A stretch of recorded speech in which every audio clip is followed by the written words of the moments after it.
कहानी की शुरुआत होती है लॉस एंजल्स से, जहाँ पर हमें एक आर्ट गैलरी को दिखाया जाता है। इस आर्ट गैलरी की ऑनर का नाम सुसान है और आज यहाँ पर एग्जीबिशन लगी हुई है जहाँ पर बहुत सारे लोग होते हैं। लेकिन सुसान अपने हस्बैंड का इंतज़ार कर रही होती है और बहुत देर बीत जाने के बाद भी उसका हस्बैंड नहीं आता, जिसके बाद वो अपने घर वापस आ जाती है। पूरी रात उसका हस्बैंड घर नहीं आता। अगली सुबह जब उठती है तो उसका हस्बैंड घर आता है। वो उससे पूछती है कि रात को तुम एग्जीबिशन में क्यों नहीं आए। वो कहता है कि मैं बहुत बिजी था। सूजन को पता है कि इसका कहीं ना कहीं अफेयर चल रहा है। दरअसल वो अपनी शादी से परेशान है। अगले दिन सूजन का एक एम्प्लॉई उसके पास आता है और कहता है कि एडवर्ड नाम के बंदे ने आपके लिए एक पार्सल भेजा है।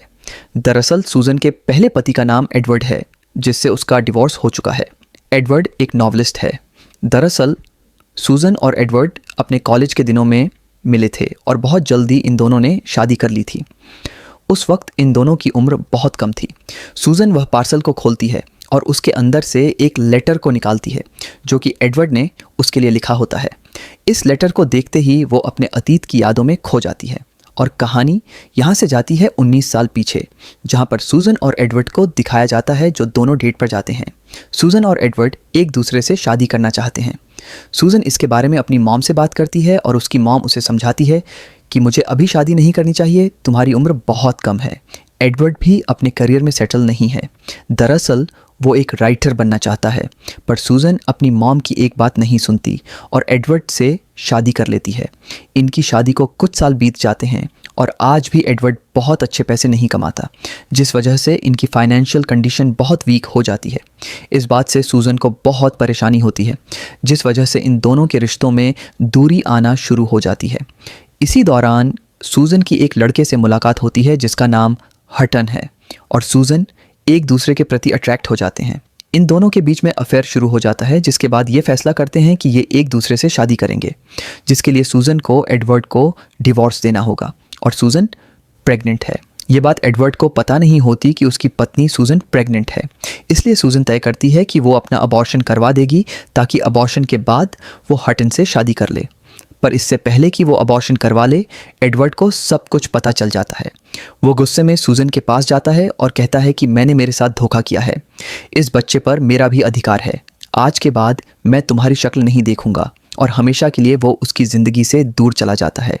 जिसके बाद सूजन हटन से शादी कर लेती है, जो प्रेजेंट में उसका पति है, जो उसके साथ धोखा कर रहा है। कहानी वापस प्रेजेंट में आती है, जहां पर 19 सालों के बाद एडवर्ड ने सूजन के लिए पार्सल भेजा है, जिसमें लेटर के साथ एक किताब भी है जो खुद एडवर्ड ने लिखी है। ये उसकी पहली किताब है और इस किताब का नाम होता है नॉक्टर्नल एनिमल्स, यानी कि ऐसे जानवर जो रात को जागकर घूमते हैं। दरअसल सूजन हमेशा रात को जागा करती थी, इसलिए एडवर्ड उसे इसी नाम से बुलाया करता था और अब सूजन उसकी किताब को पढ़ना शुरू करती है। ये कहानी टोनी नाम के एक आदमी के बारे में है जो अपनी पत्नी और बेटी के साथ सुनसान सड़क से गाड़ी से कहीं जा रहा होता है। तभी उसकी साइड में दूसरी गाड़ी होती है जिसमें 3 लड़के होते हैं। वो टोनी की पत्नी और उसकी बेटी को देख रहे होते हैं, इसीलिए टोनी अपनी कार की स्पीड को बढ़ाता है और तभी उसकी कार का टायर पंक्चर हो जाता है, जिस वजह से टोनी को अपनी कार रोकनी पड़ती है। वो तीनों लड़के भी अपनी कार को उसकी कार की साइड में रोक देते हैं और गाड़ी से एक लड़का बाहर उतरकर टोनी से कहता है कि मैं तुम्हारी मदद कर सकता हूँ। हालांकि टोनी की पत्नी उसे बाहर निकलने से मना करती है और टोनी के पास अब इसके अलावा कोई रास्ता नहीं है। टोनी अपनी पत्नी और बेटी से कहता है कि तुम गाड़ी से बाहर मत उतरना। टोनी गाड़ी से बाहर उतरता है, जिसके बाद वो आदमी कहता है कि तुम्हारी पत्नी और बेटी को बाहर उतरना पड़ेगा क्योंकि उनके वजन से टायर नीचे दबा हुआ है, हम स्टेपनी नहीं लगा पाएंगे। मजबूरी में टोनी की पत्नी और बेटी को गाड़ी से बाहर उतरना पड़ता है, जिसके बाद उस लड़के के दोनों साथी टोनी की पत्नी को और उसकी बेटी को पकड़ लेते हैं। टोनी अपने परिवार की मदद करना चाहता है, लेकिन तीसरा लड़का उसे पकड़ लेता है, जिसके बाद वो दोनों लड़के टोनी की पत्नी और बेटी को अपनी गाड़ी से यहाँ से दूर ले जाते हैं। साथ ही वो लड़का जिसने टोनी को पकड़ा होता है, वो उसको उसी की गाड़ी से दूर बिहार में छोड़कर वहाँ से निकल जाता है। टोनी अपनी पत्नी और बेटी के लिए ज़ोर ज़ोर से चिल्लाने लगता है। सूजन की आंखों में पूरी कहानी पढ़कर आंसू आ जाते हैं। बहुत रात हो चुकी है, अगली सुबह उसे ऑफिस जाना है, इसलिए सो जाती है, पर पूरा दिन ऑफिस में उसका दिल नहीं लगता। बार बार वो उसी कहानी के बारे में सोच रही होती है। वो कहानी उसके दिमाग में घूम रही होती है। अब रात को एक बार फिर से वो कहानी को आगे पढ़ना शुरू करती है, जिसमें वो पढ़ती है कि टोनी टुअलवाल पूरी रात चलता रहता है। अगली सुबह वो घर के बाहर पहुंचता है जहां पर वो मदद मांगता है। वहां से वो पुलिस को कॉल करता है और सब कुछ बताता है कि उसके साथ क्या हुआ, कैसे 3 लड़के उसकी पत्नी को और बेटी को उससे छीन कर ले गए। इसके बाद टोनी एक होटल में जाता है जहां उसे पुलिस का कॉल आता है और बताते हैं कि हमें तुम्हारी गाड़ी बीहड़ में मिली थी, लेकिन उसमें तुम्हारी पत्नी और बेटी नहीं है। साथ ही वो उसे एक लेफ्टिनेंट का नंबर देते हैं और कहते हैं कि अब इस केस की छानबीन लेफ्टिनेंट करेंगे। जिसके बाद वो लेफ्टिनेंट साथ गाड़ी से उसी बीहड़ की तरफ जाता है जहां कुछ दूर जाने के बाद टोनी को अपनी पत्नी और बेटी की डेड बॉडी मिलती है, जो देखकर वो पूरी तरह से टूट जाता है। सूजन, जो इस पूरी कहानी को पढ़ रही है, इस दृश्य को पढ़ने के बाद वो बहुत ज़्यादा डर जाती है। उसकी आंखों में आंसू होते हैं क्योंकि उसने कभी इतनी भयानक घटना को अपने दिमाग में नहीं सोचा था। एडवर्ड ने अपना फ़ोन नंबर और ईमेल आईडी दी होती है, इसलिए सूजन उसे ईमेल पर मेल करती है। दरअसल एडवर्ड मिलना चाहता था, इसलिए सूजन उसे मेल में लिखती है कि हम ट्यूसडे को मिलेंगे। जिसके बाद एक बार फिर से वो बुक को पढ़ना शुरू कर देती है। आगे की कहानी में लेफ्टिनेंट 4 लोगों को अरेस्ट करता है और टोनी से कहता है कि इनमें से कोई है जिसने तुम्हारी पत्नी और बेटी को किडनैप किया था। टोनी उनमें से एक को पहचान लेता है जो उन्हीं 3 लड़कों में से एक था। दरअसल इन सबको बैंक रॉबरी के दौरान पकड़ा गया था और अब वो लड़का जिसे टोनी ने पहचान लिया है, वो अपने जुर्म का एक बालक रखता है और बताता है कि हम तीनों में से एक लड़के की बैंक रॉबरी के दौरान ही मौत हो गई। साथ ही वो अपने तीसरे साथी का पता बता देता है, जिसके बाद उसे अरेस्ट कर लिया जाता है, जिस लड़के ने टोनी को गाड़ी से बाहर उतरने के लिए कहा था। और अब ये उस लड़के को उस घर में ले जाते हैं जहां पर इन तीनों लड़कों ने टोनी की पत्नी और बेटी के साथ गलत काम करके उन दोनों को मार दिया था। लेफ्टिनेंट यहाँ पर उनसे पूछता है कि तुमने ऐसा क्यों किया, पर वो साफ साफ मना कर देता है कि मैंने ऐसा कुछ नहीं किया, मैंने किसी को भी रेप नहीं किया, न ही किसी को मारा है। अब इन तीनों के ऊपर केस दर्ज हो जाता है और टोनी की ज़िंदगी में अब कुछ नहीं बचा। उसने अपनी पत्नी और बेटी को खो दिया है, उसे नींद नहीं आती। ऐसा ही कुछ हाल सूजन का भी होता है। प्रेजेंट में दिखाया जाता है जहाँ पर सूजन के दिमाग में बहुत सारी चीज़ें घूमती रहती है, क्योंकि उसने अपने पहले पति को पहले ही खो दिया था और अब जिसके लिए उसने अपने पहले पति को छोड़ा था वो भी उसके साथ धोखा कर रहा है, इसलिए उसे बहुत कम नींद आती है। कई बार वो चीज़ें भूल भी जाती है। अब अगली सुबह जब वो ऑफिस जाती है तो देखती है कि वहाँ पर वॉल पर रिवेंज का एक बहुत बड़ा पिक्चर लगा हुआ है, लेकिन उसे याद नहीं होता कि ये पिक्चर यहाँ पर किसने लगाया। उसकी कॉलीग सू उसे बताती है कि तुमने ही लगाया था। दरअसल वो अपनी ज़िंदगी में बहुत ज़्यादा डिस्टर्ब है।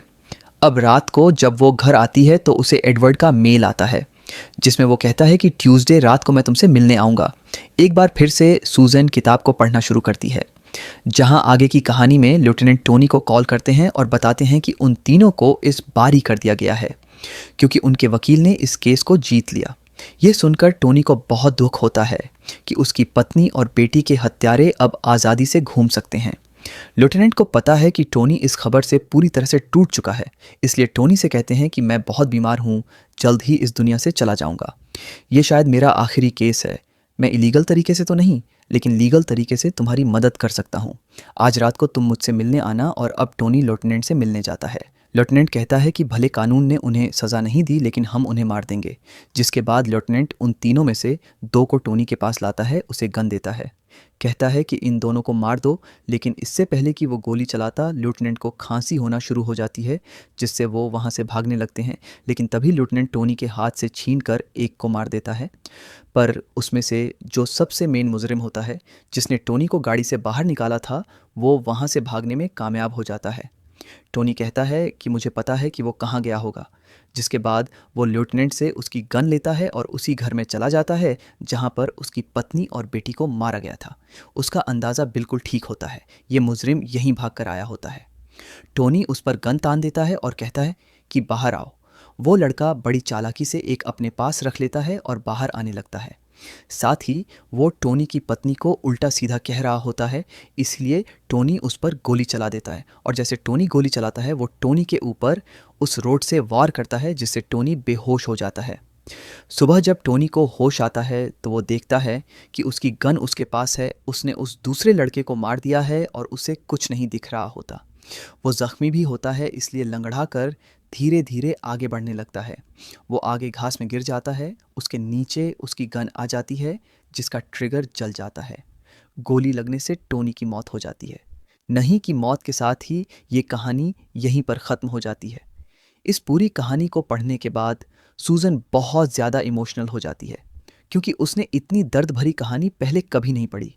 साथ ही उसे कहीं ना कहीं एहसास है ये कहानी उसके एक्स हस्बैंड ने अपनी ज़िंदगी के एक्सपीरियंस से लिखी है, और उसे इस बात का यकीन हो चुका है कि उसका एक्स हस्बैंड एडवर्ड एक बहुत अच्छा राइटर है। अब ट्यूसडे की शाम आती है। सूजन उससे मिलने के लिए तैयार होती है, और तैयार होने के बाद वो अपने मेकअप को मिटा देती है, क्योंकि वो उससे उसी तरह मिलना चाहती है जिस तरह से वो कॉलेज के दिनों में उससे मिला करती थी। दरअसल अब कहीं ना कहीं एक बार फिर से उसके दिल में एडवर्ड के लिए एक जगह बन गई है। वो उस रेस्टोरेंट में जाती है जहाँ पर एडवर्ड उससे मिलने आने वाला है। वो बहुत देर तक इंतज़ार करती है, लेकिन एडवर्ड नहीं आता।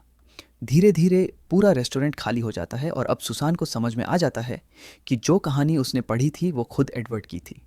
उसने 19 साल अकेलेपन में गुजारे थे। उससे उसकी पत्नी सूजन और उसकी बेटी छिन गई थी। उसे दुख और निराशा में उसने इस कहानी को लिखा था। सूजन की ज़िंदगी से दूर जाने से पहले एडवर्ड ने कहा था कि वो कभी उसका चेहरा नहीं देखेगा, न ही उसे अपना चेहरा दिखाएगा, और यही सूजन के साथ उसने किया होता है, और सूजन को अपनी गलती का एहसास है। उसकी ज़िंदगी बहुत अच्छी थी। उसकी ज़िंदगी में सब कुछ अच्छा चल रहा था। उसे एडवर्ड के ऊपर विश्वास करना चाहिए था। उसने अपनी ज़िंदगी में सब कुछ अपने हाथों से बर्बाद कर दिया। उसने एक ऐसे इंसान के लिए अपने परिवार को खो दिया जो इस वक्त में, यानी कि प्रेजेंट में, उसे धोखा दे रहा है। और इसी पश्चाताप के साथ ये कहानी यहीं पर ख़त्म हो जाती है।